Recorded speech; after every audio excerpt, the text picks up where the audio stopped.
হঠাৎ যেন জোকের মুখে লবণ পড়ার মতো চুপসে গেছে ভারতীয় মিডিয়া। বাংলাদেশকে নিয়ে প্রতিনিয়ত নানান ভুলভাল আর ভিত্তিহীন নেতিবাচক খবর প্রচার করে আসছে ভারতীয় মিডিয়া, যা বাংলাদেশিদের জন্য হাসির খোরাক বয়ে আনছে 5ই আগস্টের পর থেকে। আওয়ামী লীগের দীর্ঘ শাসনামলে যা সম্ভব হয়নি সেটাই হলো এবার। বিএনপি নেত্রী উন্নত চিকিৎসার জন্য লন্ডনে গেলেন। গোটা বাংলাদেশের মানুষ বেগম জিয়ার এ যাত্রায় দারুণ খুশি। বিশেষ করে রাজধানী ঢাকায় বেগম জিয়ার যাত্রার সময় লক্ষ লক্ষ জনতা নেমে আসে তাকে বিদায় জানাতে। বেগম জিয়াও দেশবাসীর কাছে দোয়া চেয়ে উড়াল দেন যুক্তরাজ্যে। গত কয়েকদিন বাংলাদেশের সবচেয়ে বড় খবর ছিল বেগম জিয়ার লন্ডন যাত্রা, অথচ এত বড় খবরকে দায়সারা হয়ে প্রচার করেছেন ভারতীয় কয়েকটি গণমাধ্যম। শুধু তাই নয়, কুয়েত আমির যে ইয়ারবাস পাঠিয়েছেন বেগম জিয়ার জন্য সে নিয়েও কোনো উচ্চবাচ্য নেই ভারতীয় মলম ব্যক্তির মিডিয়াতে।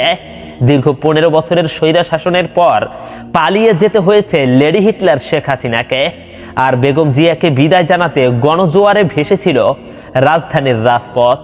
বাংলাদেশিদের শুভকামনার প্রতিক্রিয়া যখন ছড়িয়ে গিয়েছে পুরো সমাজ পাতায়, তখন মনে হয় ভারতীয় মিডিয়াগুলোর চোখ পড়েছে সেসবে।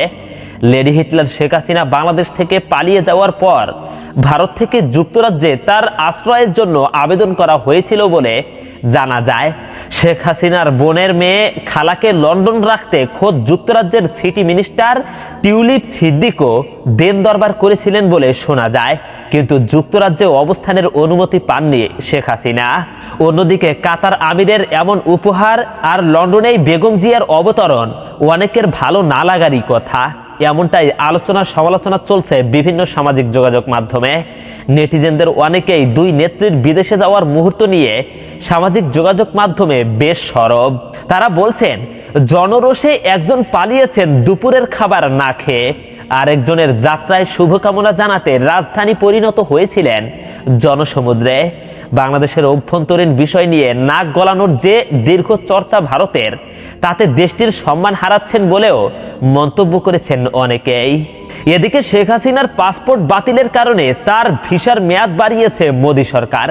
গত 23শে ডিসেম্বর শেখ হাসিনাকে ফেরত চেয়ে ভারতকে দেয়া চিঠির জবাব এখনো পাননি বলে জানিয়েছেন পররাষ্ট্র উপদেষ্টা। এমন সময় শেখ হাসিনার ভিসার মেয়াদ বাড়ানো নিয়ে নানান সমালোচনা চলছে সামাজিক যোগাযোগ মাধ্যমে। অন্যদিকে আসিফ নজরুল বেগম জিয়ার চিকিৎসা নিয়ে ফেসবুকে একটি পোস্ট শেয়ার করেছেন। তিনি বলেন, চিকিৎসার জন্য নভেম্বরে বেগম খালেদা জিয়ার বিদেশ যাওয়ার সম্ভাবনা ছিল। সেরকম একটা সময়ে আমি ওনার সাথে সৌজন্যমূলক সাক্ষাৎ করতে যাই। একান্তে কথা হয় কিছুক্ষণ ওনার বাসভবনে। বেগম জিয়া গণ অভ্যুত্থানের ছাত্র নেতৃত্বের প্রশংসা করেন এবং অন্তর্বর্তী সরকারের সাফল্য কামনা করেন।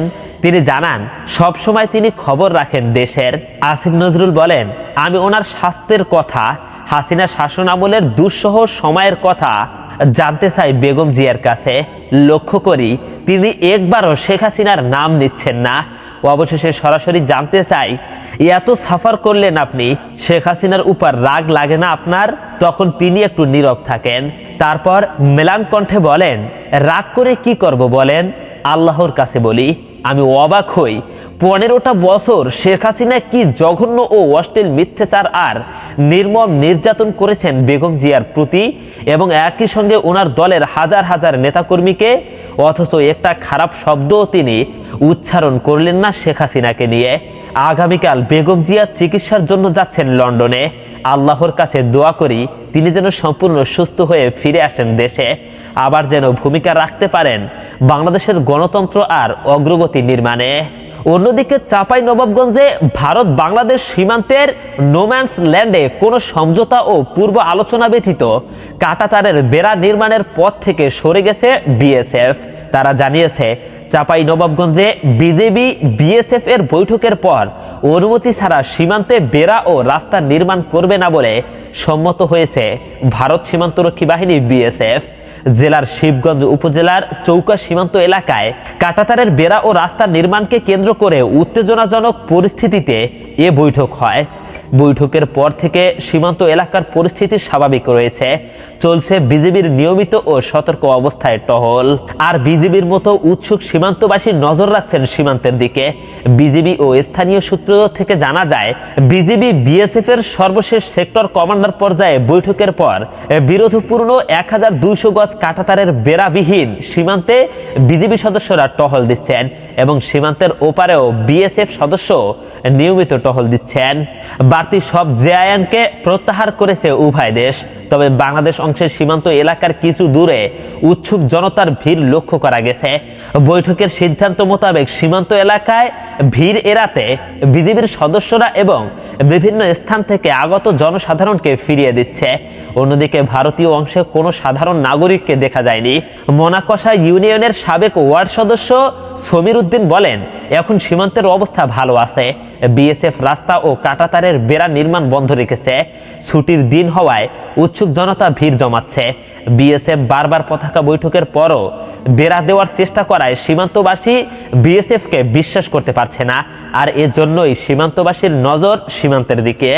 বর্ডার এলাকায় কৃষি কাজ করা স্থানীয় কৃষক ফরুল ইসলাম বলেন, ভারতের বিএসএফ 0 পয়েন্টে বেড়া দিবে, কিন্তু বিজিবি দিতে দিবে না।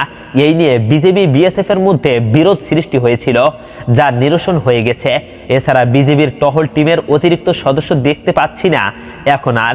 আগে যেমন স্বাভাবিক টহল দিত, তেমনই স্বাভাবিক টহল দিতে দেখেছি। বিনোদনপুর ইউনিয়ন পরিষদের সদস্য মেম্বার মোহাম্মদ কামাল উদ্দিন বলেন, সীমান্ত এলাকায় এখন স্বাভাবিক অবস্থায় আছে, কোনো উত্তেজনাকর পরিস্থিতি নেই। বিজেপির সদস্যদের নিয়মিত টহল দিতে দেখেছি। চাঁপাইনবাবগঞ্জের 59 বিজিবি ব্যাটালিয়নের অধিনায়ক লেফটেন্যান্ট কর্নেল গোলাম কিবরিয়া জানান, সীমান্ত পরিস্থিতি একেবারেই স্বাভাবিক রয়েছে। এর আগে গত বুধবার 8 জানুয়ারি বিকেলে পতাকা বৈঠক হয়। সীমান্তে আপাতত বিএসএফ রাস্তা বা কাঁটাতারের বেড়া নির্মাণ কাজ বন্ধ রাখতে সম্মত হয়েছে। এছাড়া সীমান্ত এলাকায় বিশেষ করে চৌকা সীমান্তে সতর্কভাবে বিজিবি তার নিয়মিত টহল পরিচালনা করছেন। এদিকে বেগম জিয়ার বিদেশ যাত্রা এবং অন্যদিকে বাংলাদেশ ভারত সীমান্তে বাংলাদেশ সীমান্তরক্ষী বাহিনী বিজিবির কঠোর অবস্থানে চুপসে গেছে ভারতীয় মিডিয়াগুলো। আর এটা দেখে মনে হয়েছে জোকের মুখে লবণ পড়ার মতো। আর নজরদারি, ভুয়ো খবর আর গুজব ছড়ানোই শীর্ষে ভারত, বলছে মাইক্রোসফটের রিপোর্ট। মাইক্রোসফটের এই রিপোর্ট অনুযায়ী 3টি বিষয়ে পৃথিবীতে সবার থেকে এগিয়ে ভারত। এই 3টি বিষয় হলো সাধারণ মানুষের উপর নজরদারি, ভুয়ো খবর এবং গুজব ছড়ানো। এই 3টি দিক থেকে সবচেয়ে এগিয়ে রয়েছে ভারত। পৃথিবীর বৃহত্তম গণতন্ত্রে সাধারণ নির্বাচনের আগে উদ্বেগ বাড়ালো ইন্টারনেটের বিপদ সংক্রান্ত মাইক্রোসফটের রিপোর্ট। এ মাসেই প্রকাশিত মাইক্রোসফটের এই রিপোর্ট অনুযায়ী 3টি বিষয়ে পৃথিবীতে সবার থেকে এগিয়ে ভারত। এই 3টি বিষয় হলো সাধারণ মানুষের উপর নজরদারি, ভুয়ো খবর এবং গুজব ছড়ানো। পাশাপাশি নিজের বন্ধু এবং পরিবারের সদস্যদের কাছ থেকেই অনেক বেশি ক্ষতির মুখোমুখি হন ভারতীয়রা, এমনটাই বলা হয়েছে এই মাইক্রোসফটের রিপোর্টে। দর্শক, এই হলো আমাদের আজকের ভিডিও। পরবর্তী ভিডিওটি পেতে এক্ষুনি আমাদের চ্যানেলটিকে সাবস্ক্রাইব করুন। আসসালামু আলাইকুম ওয়া রাহমাতুল্লাহ।